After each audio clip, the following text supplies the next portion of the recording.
why does the world need a decelerator? And what does that even mean? Because it's not a term that you really hear ever. Yeah, well, maybe even before I can answer that question directly, which I will, is I can share how I got to the concept. And so, for those of you who haven't heard the first episode, I'm a professional transition coach and guide.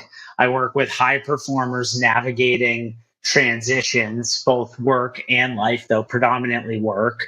And I ultimately help them move through liminal space with more presence, intention, and clarity so that they can ultimately self-author a path forward that feels deeply in alignment with their values and desires. So I just want to name that.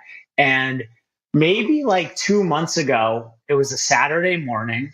I was at it was like 6:30. My family was sleeping. I was doing dishes, and I had this epiphany. And the question that entered my mind was, why don't why do we just have accelerators? We have accelerators for creators, we have accelerators for companies, we have accelerators for careers. Why don't we have decelerators? And in that moment, it just like snapped. And I knew it was a profound inquiry. And then the next morning, literally standing at the same location, the word downshift entered my mind, and I was like, "Oh, interesting. We need a decelerator program, and it needs to be called downshift." And I did a quick search. There's no one using the term downshift in a coaching context, and I grabbed the URL, and we're off to the races. But to answer your question directly, Scott, about why the world needs it, is because the world is speeding up. The world is speeding up. We all have phones. We are all bombarded with just a constant barrage of information in our lives. Our lives are getting more complex, especially for those that are hitting midlife. I generally consider midlife starting around 35 and extending into our mid to late 50s. And so between all the information hitting us, between all the things going on at home with families, yes, partners, kids, aging parents, it's just it's a chaotic time for anybody, and the world is getting more complex. There's more change, and so for all of these reasons, it's abundantly clear to me that this is exactly what we need. We need to decelerate, especially as things speed up, and they are speeding up. I think everybody feels that.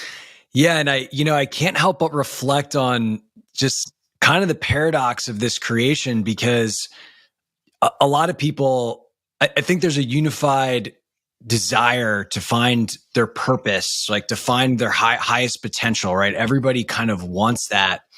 And the creation of this program and this idea, its origination occurred when you were doing something mundane early in the morning. It wasn't through an exercise of drinking a coffee and going through a T chart of the pros and cons and good ideas and using intellect. It was much more of kind of an inspired, emergent experience in the stillness. And it's such a great point. It really came out of the ether. And what's amazing is also the name downshift. There was no whiteboard session.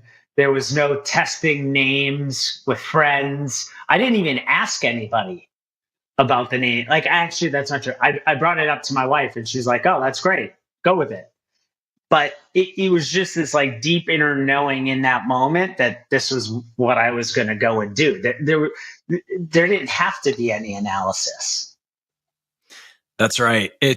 I find whether we're talking about a spouse or whether we're talking about an idea or a book, like there is these moments of when and it's just one of the best feelings in the world. And I think the way that those arise is kind of counter to what we're told is going to help us progress in society. And, I think a lot of people, they hear decelerate, they hear downshift, and there's probably a lot of resistance that comes up there. And I think that would be something fun for us to unpack. Yeah. Well, I think about my own journey where there has been a tremendous amount of deceleration, right? If you think about my life, and we've known each other now, almost 13 years. So we've had the benefit of knowing each other across a fairly long period of time. My life was crazy, running for meetings, networking, events, like constant hustle. The hustle culture is was a meme that I fully bought into. To now, what my life is like, I'm living in upstate New York.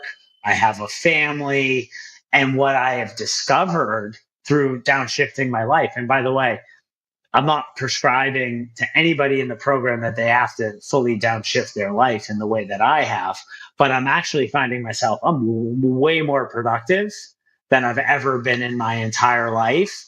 And I don't work a minute over 40 to 45 hours a week. And so coming back to the question, Scott, around this idea of downshifting isn't about giving up ambition. It's not about coming to a complete stop. Now, for some, they're going to need to because they're burnt out or they need a complete reset. Others are going to continue to progress in their own way. Like I think about myself in the year 2021, where I said, I'm making no decisions. I had just shut down my venture fund where I was coaching predominantly most of the time, and then I was also investing as like an angel. And I decided not to move forward with another fund. And I said, I'm making no decisions for at least the next 12 months. And all I did was coach and write. That's it. And in that year, I just realized, wow, this is so much more enjoyable. I'm being way more deliberate and methodical, and I'm starting to really figure out what matters to me, what really matters to me. And that is what ultimately opened up the space for me to say, I'm leaving executive coaching. I'm going to go work with professionals in transition. And now, downshift. And so downshifting has been very beneficial.